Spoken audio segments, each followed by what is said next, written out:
All right, let's talk about the women's mid-card division, okay? So before we get into this, I want to take some responsibility because I am partially responsible for this. This is my fault. I was one of those people crying and moaning and complaining and begging WWE on my YouTube channel and on social media saying that you guys need to give these women a mid-card title because it felt like if they weren't going for the main titles, if they weren't going for the tag team titles, they had nothing to do. They were just lost in a shuffle, which was true, right? And I felt like this would have been a perfect opportunity for WWE to create a historic title run with a mid-card title and give some of the women something to do who they probably already knew weren't going to be one of the main champions in the future, right? That would have been great for them. Now, I don't regret doing that at all.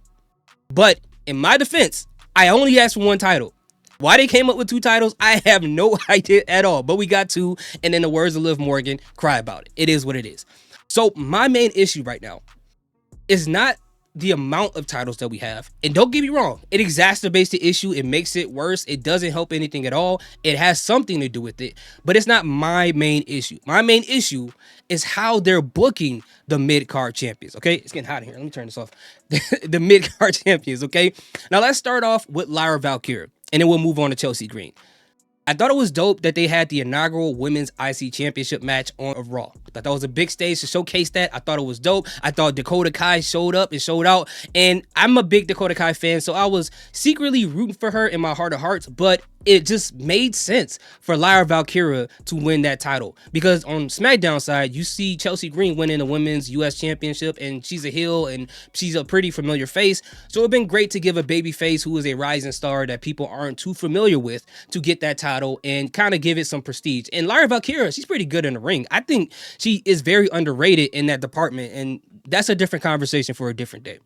Now, although that was great, the problem is, the same problem we had for the tag team titles for a minute, is she hasn't defended that title yet, okay? Now, it wouldn't be that big of a deal until we seen her in two different scenarios where she's going after the main title on Raw. She was just in the Royal Rumble. Fine, that's cool. I don't have a problem with that.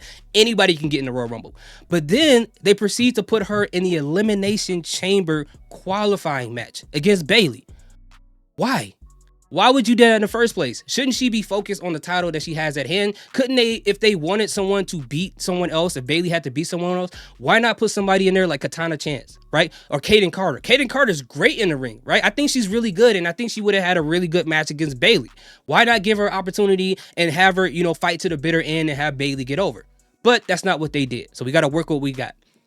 So if they're going to have Lyra Valkyria in this match, and if the cameras keep, showing that Roxanne Perez is right there, and that weekend they had their four-way match that just passed for the NXT Women's Championship, which involved Roxanne Perez and Bayley, why not have Roxanne come into that match and cost Bayley that match? You could have had Lyra Valkyria try to fight to the bitter end, and then Roxanne, cost Bayley this match right here.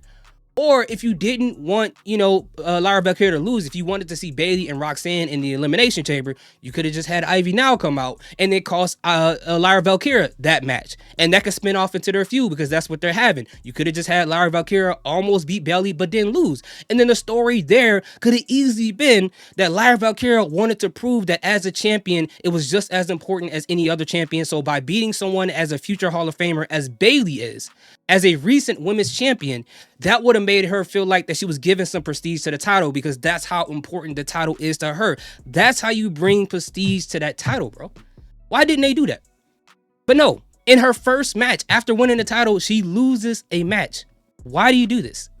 It makes no sense at all. And then now we have a number one contendership match tonight on Monday Night Raw to see who faces Lyra Valkyria, which is another weird situation, guys. It's weird because, again, if Ivy Now is supposed to be having this feud, and it looks like it because of these backstage segments, that means Dakota Kai is more than likely going to lose. Now, if they let Ivy Now beat her like by cheating or by nefarious means, okay, cool. That's exactly what they should do, right?